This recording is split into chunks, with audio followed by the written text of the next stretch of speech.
an agreement on this omnibus. Finally, we invest in Ukraine. Safe loans will also allow procuring together with Ukraine and from Ukraine's defense industry. The stronger Ukraine becomes, the more it can defend itself against Russia's aggression, the better it is for all of us. And beyond our borders, we're building security and defense partnerships to achieve strategic depth. 8 so far, including Japan, South Korea, UK, Canada, and soon Australia. My second point is we discussed the situation in the Middle East. Europe welcomes the announcement of a ceasefire. It must be respected by all parties. Restoring stability in the region depends on it, and it depends as well as on Iran's readiness to return to a serious and credible diplomatic process. As you said, Iran must never obtain a nuclear bomb. The negotiating table remains the only viable path forward. At the same time, we cannot lose sight of the humanitarian situation in Gaza, which remains abhorrent and unbearable.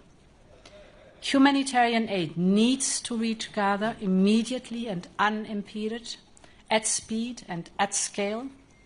Europe will keep on calling for a sustainable ceasefire and the release of hostages, leading to a permanent end of hostilities. Third, we discussed Ukraine. President Zelensky joined us per video conference. We agreed to maintain our financial support to Ukraine on all fronts, military, economically, and politically.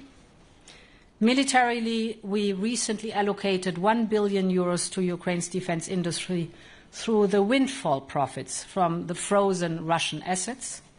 We are on track to reach the target of 2 million rounds of artillery for Ukraine in 2025. And we are ready to front-load the remaining 11 billion of the G7 loans because we know how important it is now for Ukraine to ask for this money.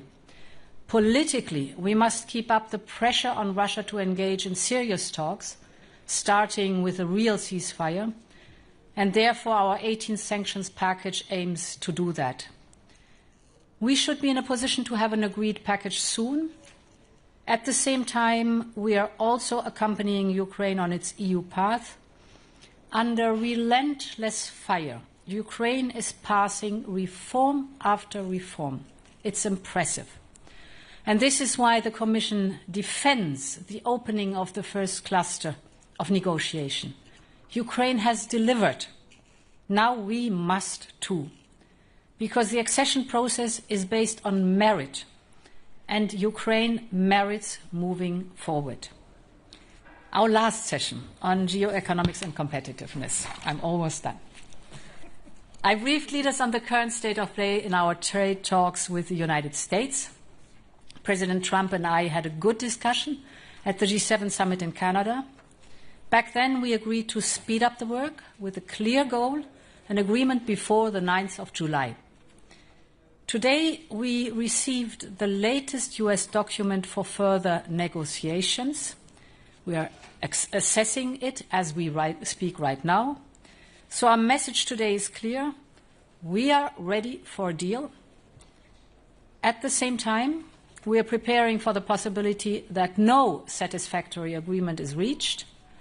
This is why we consulted on a rebalancing list, and we will defend the European interest as needed. In short, all options remain on the table. To conclude, we had a productive summit at a decisive time, and the path onwards is clear. Thank you very much. Thank you. Panie Premierze. Dziękuję bardzo. Dziękuję za słowa uznania pod adresem polskiej prezydencji. Dziękuję wszystkim z mojej drużyny, którzy ciężko pracowali przez te długie miesiące, bardzo wymagające miesiące. Polska przejęła prezydencję w czasie wyjątkowo trudnym. A mimo to postanowiliśmy wspólnie z naszymi partnerami postanowiliśmy, że te 6 miesięcy polskiej prezydencji będą znakiem poważnego przełomu i przebudzenia Europy. I nie przesadzę, kiedy powiem, że Europa się przebudziła. I Europa dzisiaj, i to jest wyraźne w każdym aspekcie, jest gotowa do bardzo poważnego przełomu. Unia Europejska w tych trudnych czasach staje się wspólnotą, która będzie cechowała się nie idealizmem, chociaż ideały pozostają w mocy, nie iluzjami, nie pustymi nadziejami na lepszy świat, tylko Unia Europejska staje się świadomym, globalnym graczem w czasach wojen, niepokoju, konfliktów handlowych, konfliktów, wojny tuż koło naszej granicy.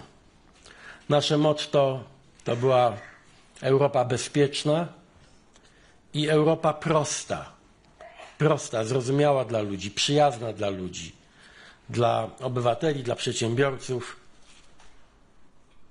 I chcę, dziękując za Wasze słowa uznania, powiedzieć, że traktujemy te 6 miesięcy jako bardzo udany, ale początek. Myśmy zaczęli tak naprawdę korygować ten paradygmat europejski i nasza robota będzie miała naprawdę sens, jeśli kolejne miesiące i kolejne lata będą kontynuacją tej odważnej i dość zasadniczej zmiany. Bezpieczeństwo Europy wiadomo dlaczego, rzecz najważniejsza. Bardzo się cieszę, że nie tylko prezydencja była polska, ale także te ostatnie 2 dni, a więc finał tej prezydencji też był bardzo polski. To jest symboliczny zbieg okoliczności, że wczoraj mimo wielkich trudności i wątpliwości udało się uzyskać zgodę wszystkich członków Paktu Północnoatlantyckiego co do wysokości wydatków na zbrojenia członków NATO. I ustalono, i dotyczy to także wszystkich europejskich partnerów, że ten poziom będzie polski, to znaczy 5%. Mówię o tym z satysfakcją, bo właśnie Polska w tym roku wyda na obronę 5%. Dlatego także dzisiaj w czasie naszej debaty chyba dość, mam nadzieję, dość przekonująco tłumaczyłem naszym koleżankom i kolegom, którzy obawiali się, że te 5% na obronę to jest coś bardzo trudnego albo wręcz niemożliwego do osiągnięcia, że to jest możliwe. To jest trudne, ale to jest możliwe i to jest potrzebne. I że to nie są puste słowa, to nie są tylko deklaracje, ale polska prezydencja i polska rzeczywistość pokazuje, że to jest nie tylko potrzebne, nie tylko trudne, ale też możliwe. To jest pierwszy raz, kiedy Europa zdecydowała się uruchomić wielkie środki na rzecz swojej obrony. Też mam osobistą satysfakcję z tego powodu.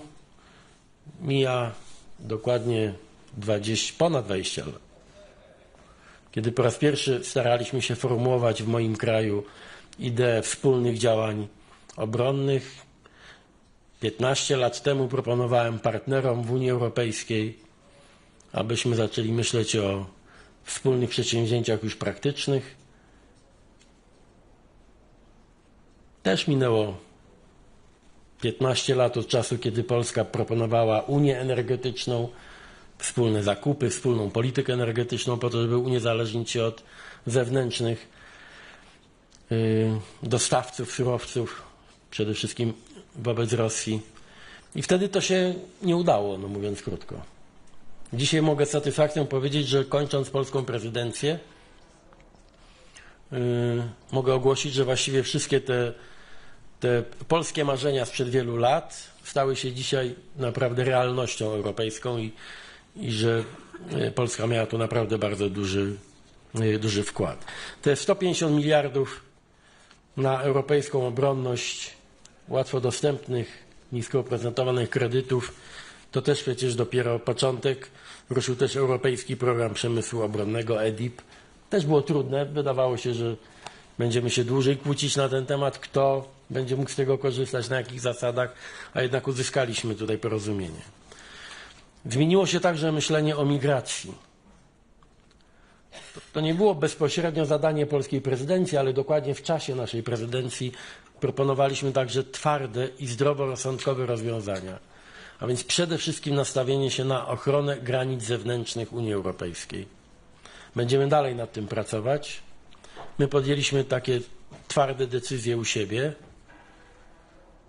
i czekają nas jeszcze trudne miesiące i będziemy się naprawdę twardo spierać i kłócić o to, aby wszyscy w Europie zrozumieli, że jedyną metodą ograniczenia do minimum nielegalnej migracji jest skuteczna ochrona granicy zewnętrznej ze wszystkimi dostępnymi nam środkami i z koniecznymi zmianami prawnymi.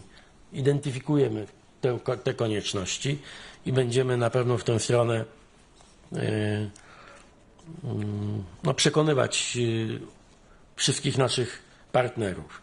Konkurencyjność, a więc symplifikacja, uproszczenia, deregulacja, różnie to nazywamy, ale i tu jestem bardzo zobowiązany. Droga Ursulo, naprawdę to była świetna współpraca i też uważam, że jest to początek. To też ma taki polski znak jakości, bo w tym samym czasie w Polsce podjęliśmy gigantyczny wysiłek bardzo masywnej akcji deregulacyjnej, bezprecedensowej w historii, być może w ogóle krajów, członków Unii Europejskiej. W ciągu 3 miesięcy dokonaliśmy zmian w 191 ustawach w Polsce i chcieliśmy, aby ten impet polski był także zauważalny i żeby miał wpływ na to, co dzieje się w Unii Europejskiej i dzięki waszemu zaangażowaniu za to bardzo dziękuję. To się stało też rzeczywistością europejską i wszystkie omnibusy, sposób metody, to znaczy metody, jakie przyjęliśmy, metody pracy i taki dobry duch porozumienia, głównie dzięki wam, pozwolił nam rzeczywiście z konkurencyjności i uproszczeń zrobić działanie, a nie tylko hasła i oczekiwania. Co do Ukrainy, wiadomo, polskie stanowisko było zawsze tutaj jasne.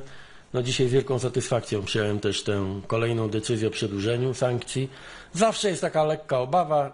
Wszyscy wiemy, dlaczego się zawsze mamy powód trochę obawiać. Czy będzie jednomyślność na rzecz przedłużenia sankcji. I właściwie zawsze udaje się jednak ją uzyskać. Dzisiaj też się udało. No mamy jeszcze przed sobą decyzję o 18 pakiecie dodatkowych sankcji. Wczoraj długo rozmawiałem między innymi z prezydentem Zeleńskim, też po jego spotkaniu z prezydentem Trumpem i wszyscy odnieśliśmy wrażenie, że bardziej realna stała się szansa znowu solidarnych akcji Europy i Stanów Zjednoczonych, jeśli chodzi o sankcje, politykę wobec Rosji i wsparcie dla Ukrainy. To też dla mnie bardzo ważny sygnał i taki, może jeszcze na pewno nie happy end, ale taki dobry sygnał na zakończenie polskiej prezydencji, że nasza solidarność z walczącą Ukrainą stała się też normą. Osobiście dla mnie, jestem z Gdańska, Bałtyk jest dla mnie moim morzem, to jest mój dom. Bardzo się cieszę też, że w czasie naszej prezydencji udało się bardzo zintensyfikować współpracę państw bałtyckich i mamy tutaj na uwadze konkretne decyzje, które ograniczą ryzyka związane z tak zwaną flotą cieni. To Shadow Fleet to jest nie tylko zagrożenie dla naszej infrastruktury na Bałtyku, ale to może być tak, że jest już gigantyczne zagrożenie środowiskowe, ponieważ ta flota cieni to często są tankowce, statki, które do niczego się nie nadają tak naprawdę i stanowią wielkie zagrożenie dla środowiska naturalnego. Bardzo się cieszę, że udało się zbudować taką determinację i pełną solidarność państw basenu Morza Bałtyckiego i będziemy kontynuować oczywiście naszą pracę w tej kwestii. No, można by pewnie godzinami mówić o tym, co się udało przez te 6 miesięcy. Można by też pewnie przez niezłą godzinę mówić, co nie wyszło. Na tym zakończę. Jestem też bardzo zadowolony z tego, że duńska prezydencja jest zdeterminowana. Enough is enough, you know, it's midnight. Midnight is over. Cieszę się, że pani premier Fredriksen i nasi duńscy przyjaciele są gotowi kontynuować wszystkie te wątki, jakie polska prezydencja zaproponowała Unii i z takim impetem, z taką energią starała się zrealizować. Także jeszcze raz dziękuję za wszystko. To my dziękujemy. I'll open the floor. Maria. Thank you so much, Maria. Today, Grand Continent. President von der Leyen, yesterday you said something that many had been hoping you would, and that is the Pride in Budapest should go ahead, and it should go ahead without any fear, any intimidation. And you also said, I will always be your ally. So I wonder, what does being an ally mean to you? Would you go? Do you believe European officials should go and show support? And what happens if there is indeed intimidation on Saturday? What measures would you take against Viktor Orban? Thank you. And then question for President Costa. Today in the conclusions, Article 2 was mentioned. That is important, it is significant, but we're seeing there's real difficulties among member states when it comes to taking action on Israel. I wonder whether you're disappointed and how would you do it differently. And for President, just very quickly, Prime Minister Tusk, yesterday there was a lot of debate about whether or not Donald Trump is the daddy of NATO. Did you feel you were the daddy of this presidency?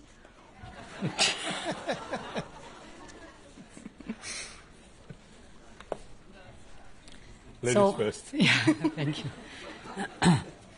I would like to reiterate my call to the Hungarian authorities to allow the Budapest Pride to go ahead this Saturday. It is important that it goes ahead without fear of any criminal or administrative sanctions against the organizers or participants. The right to gather peacefully is a fundamental right. It must be upheld in all member states. So to criminalize the organization of the Pride or to impose fines on participants would go against everything we believe as a European Union. Our union is one of equality and non-discrimination. These are our core values enshrined in our treaties, and they must be respected at all times across the European Union. On Israel, as you know, Israel is a friend, but with friends we need to be frank and open and clear. We have an association agreement, and in the terms of this association agreement, on Article 2, both parts need to respect some values. Nobody can ignore what we watch on TV and what we read in the press. The humanitarian situation in Gaza is completely unacceptable, and that's the reason because the High Representative asks an assessment in the terms of Article 2 of the Association Agreement. The report is very clear. They are a systematic violation by Israel of human rights in Gaza.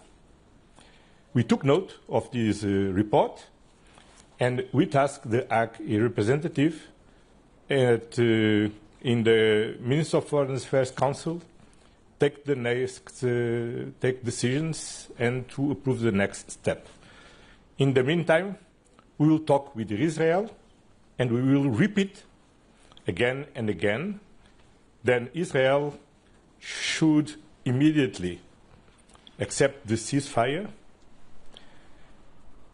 and the blockage to the humanitarian aid and full respect the human rights in Gaza and stop also the illegal new settlements in the West Bank. As you know, my name is Donald, and but maybe I will surprise you. But maybe I will surprise you, but my father's name was also Donald. It's enough, I think. It's one daddy is enough for sure. It's especially with the same name. Okay, thank you. The next question will go to Susana. Thank you, Susana Fresh with SICN Expresso Portugal. President von der Leyen, in Canada recently you said that you're going to look into the humanitarian aid for Gaza, and so far the European Commission, you yourself, you have announced 170 million in humanitarian aid for Gaza. 50 million were announced just in May, so 1 month ago. I would like to understand how much of this has already gone into Gaza. Can you give us a figure, a picture of it? Para o Presidente do Conselho Europeu em português, se puder. Vou tentar perceber. Como é que acabou de dizer que a situação é inaceitável, que Israel está a violar os direitos humanos? Como é que se justifica que a União Europeia, sendo o maior parceiro comercial de Israel, não consiga garantir que a ajuda humanitária entre em Gaza, não consiga pressionar Israel? Diz que vai continuar a falar, mas até agora as palavras pouco efeitos tiveram. Eu pergunto-lhe se a União Europeia é impotente face a Israel.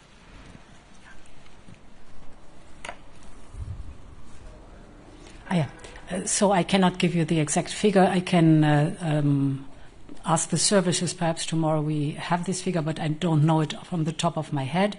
What I know is that the European Union is the largest provider of humanitarian aid to Gaza. We are the largest provider of support to UNRWA, and we are the largest provider of the support of the Palestinian Authority. So this is what I can tell you, but we will check whether we have a figure. So we all know that humanitarian aid is not going into Gaza. I cannot give you the figure that you asked for, but it is clear that from all the reports and all the pictures that we have, humanitarian aid is not going sufficiently into Gaza, way not sufficiently. Bom, a evolução... Okay, I will answer also in Portuguese, the Portuguese question. A evolução da posição da União Europeia demonstra bem o que tem sido a evolução desta situação. A seguir ao ataque terrorista do Hamas em 8 de outubro, fomos unânimes a condenar imediatamente o ataque e a reconhecer unanimemente o direito de Israel à legítima defesa, incluindo fora do seu próprio território. E durante muitos meses mantivemos este apoio à ação de Israel. Há um momento a partir do qual a situação mudou. Durante algum tempo, tendo a situação mudado, não foi possível a 27 termos um entendimento e uma posição comum sobre o que estava a acontecer em Gaza. Como sabemos, somos uma União plural, onde há diferentes políticas nacionais e diferentes visões nacionais. E devemos respeitá-lo, porque a riqueza da nossa União resulta precisamente dessa diversidade. O que foi acontecendo ao longo dos meses é que se foi tornando cada vez mais insuportável aquilo que todos víamos. E da situação em que não era possível tomar a decisão a 27, passamos à situação em que era possível tomar uma decisão a 27. E a decisão que foi tomada a 27 foi, nos termos do artigo 2º do Acordo de Associação, a alta representante devia apresentar um relatório sobre qual era a situação do respeito pelos direitos humanos em Gaza. E esse facto é muito importante, porque pela primeira vez os 27 decidiram agir e agir nos termos do artigo 2º do Acordo de Associação. Segundo momento importante, o relatório foi feito com dados objetivos por peritos internacionais. E o relatório é muito claro nas suas conclusões. E perante esse relatório, a União não pode ficar impassível. E, portanto, o relatório foi-nos hoje apresentado e aquilo que segue é que, naturalmente, na próxima reunião de ministros dos negócios estrangeiros, o Conselho vai ter que tomar decisões sobre o que fazer. Entretanto, não devemos estar impávidos e devemos dialogar com Israel e confrontar Israel com os dados objetivos do relatório e procurar que Israel faça aquilo que tem que fazer. Aceitar o cessar-fogo, permitir a ajuda humanitária chegue à população de Gaza, assegurar que terminam os novos colonatos ilegais na Cisjordânia. Bom, ao mesmo tempo, continuamos, obviamente, a dizer que o Hamas tem que, de forma incondicional, libertar os reféns. Mas, portanto, nós estamos a agir e estamos a agir nos termos daquilo que é o nosso acordo com Israel. Porque o respeito do direito internacional é respeitar a Carta das Nações Unidas, mas é também respeitar os acordos bilaterais. É isso que estamos a fazer e é no quadro dessa relação bilateral que iremos agir com Israel. Thank you. I'll take a question from Andrzej. Hello, Andrzej Wyrwiński, Polsat News. Mr. President, I have a question about money. Last year, the US spent twice as much as all NATO members combined. 800 million euro is not enough to fill this gap. So, do you have an idea how to fill this gap? Mr. President, do you believe that member countries are ready for honest conversation about when we have to find some savings to deliver our 5% commitment? And panie premierze, pytanie po polsku. Mówił pan dzisiaj o tym, że miał pan wrażenie, że udało się przekonać sojuszników do tego 5% progu. Nie obawia się pan jednak, że mamy powtórkę z historii, czyli z 2%. Wciąż nie wypełniliśmy zobowiązania sprzed ponad 10 lat. Well, first of all, the 800 billion is not all the amount that the member states will spend. 800 billion is 150 billion of the SAFE program, and the rest is all amount that the member states can use if they use completely the escape clause. But on top of this, the member states have their own commitments and their own defense expenditure. And allow me to say something very important. The commitment took in 2014 is to reach 2% by 2024. And last year, in 2024, on the average of the 23 member states of the European Union who are allies in NATO, on average, they reach already the 2%. Of course, with a great disparity. Poland is almost 5%, others less than 2%. But on average, the 23 member states who are allies in NATO reach the target agreed 10 years ago.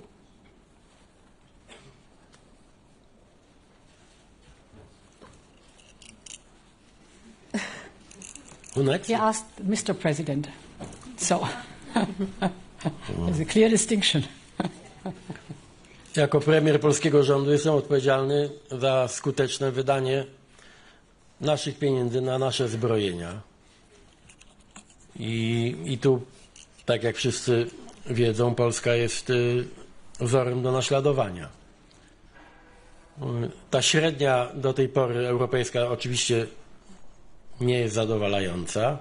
Są kraje, które osiągają niezły poziom wydatków, na przykład Grecja. Są kraje, które ciągle bronią się rękami i nogami przed zwiększeniem wydatków, lekceważąc moim zdaniem trochę zagrożenie tylko dlatego, że leżą daleko od Rosji. Ale ja bym dzisiaj nie szukał dziury w całym. Wiadomo, że to zajmie trochę czasu. Nie chodzi tylko o to, żeby żeby przyjąć na siebie zobowiązanie o tych 5%, a żeby być dokładnym 3,5 plus 1,5 na wydatki około zbrojeniowe i no, część państw mówi, że nie jest przygotowana do wydania tych pieniędzy, bo nie bardzo by nawet wiedziała, na co może wydać. Szczególnie, że w Europie, i to rozumiem, jest ta wielka ochota, aby wydawać europejskie pieniądze na europejską broń, europejskie instalacje, europejskie technologie, tak żeby te pieniądze nie tylko służyły obronności, ale też żeby wpływały na rozwój gospodarczy Europy. Więc ja nie byłem jakoś zdenerwowany czy poirytowany, że nie wszyscy entuzjastycznie podeszli do tej obligacji, do tego zobowiązania na poziomie 5%, ale no wiecie, będziemy się wszyscy nawzajem pilnować. I wydaje się, że wreszcie dotarło do wszystkich, że stanowisko prezydenta Trumpa i administracji waszyngtońskiej, stanowisko jednoznaczne, że skończyły się takie wojskowe wakacje dla Europy i że Europa musi przyjąć na siebie dużo więcej obowiązków i odpowiedzialności za własne bezpieczeństwo. I tak naprawdę to jest chyba najpoważniejszy argument i ja wierzę w skuteczność tego argumentu. Żyjemy w czasach bardzo poważnych zagrożeń. Europa nie może być bezbronna i wszyscy to chyba już naprawdę zrozumieli. Nawet jeśli nie każdy da radę w odpowiednim czasie wypełnić ten poziom 5%, to fakt, że to ruszyło do przodu i to w sposób masywny, jest naprawdę momentem przełomowym. Mówię o tym nie dlatego, że to jest moja zasługa. Przecież wiadomo, kogo posłuchali. No, mojego imiennika, ale nie... Ale przykład Polski też ma znaczenie, moim zdaniem takie zachęcające innych do podjęcia tego wysiłku. I decided to say something. Just perfect, I can continue where you left. For the calculation, I think it's important to know that we have in these 800 billion, 650 billion, the national escape clause, so each member state can use it. And if you calculate this spent over 4 years, together with the 150 billion of safe joint procurement, it's an increase of at least 1.5%. You said rightly so that on average the member states were by 2%. You add the 1.5% potentially for the next 4 years, so you have quite a sum already. I want to emphasize here, and this is even more important, how we spend the money, because it's capability that we need. So if you spend a lot of money on a small amount of capabilities, you have not won a lot. If the industry is really growing at scale, if it is innovative, if we have an industry like in Ukraine, then you get much more capabilities for the same amount of money. And therefore the SAFE instrument is the important one for the working together, because SAFE means joint procurement. So several member states can join one contract for longer term, for example, to develop an air defense shield for the European Union, or for example, to develop a defense cloud.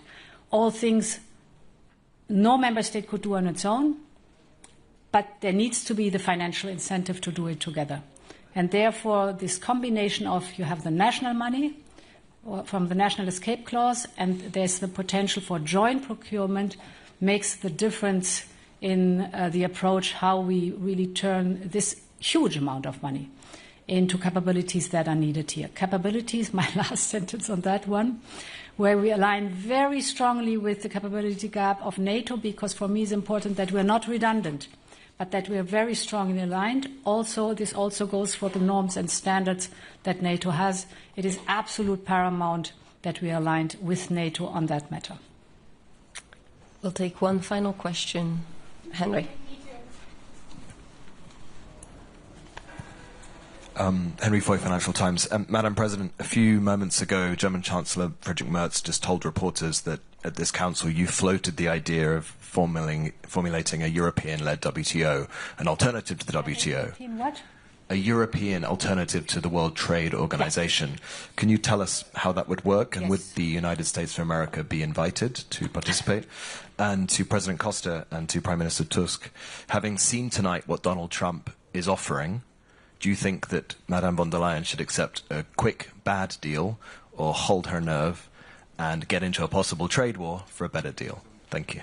So, I take that part. Yeah. Good luck. We have a good division of labor.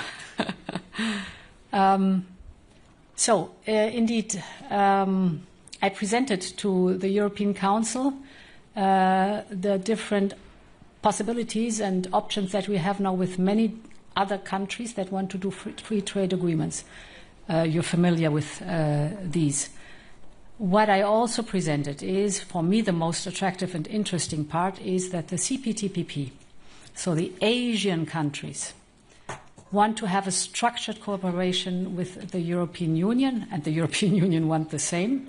And therefore I said that we can think about this as a beginning of redesigning the WTO, of course understanding what should be reformed for the positive in WTO, so not repeating mistakes that might have been done in WTO, but to show to the world that free trade with a large number of countries is possible on a rules-based foundation. And this is a project where I think we should really engage on, because CPTPP and the European Union, this is mighty. So first of all, it's the European Union that has to manage that with CPTPP. As far as I understand, the Americans left at a certain point the CPTPP. Well, about the concrete proposal, as Madam President said, is under a session in the European Commission. Then we cannot, of course, comment this concrete proposal. But what I can say is, look, an agreement is always better than a conflict, and zero tariffs is always better than one tariff. And uncertainty is the worst thing for our economy, and we need to to give certainty to our investors, to our workers, to our companies, as soon as possible. We all agreed, I think, that we should be, as a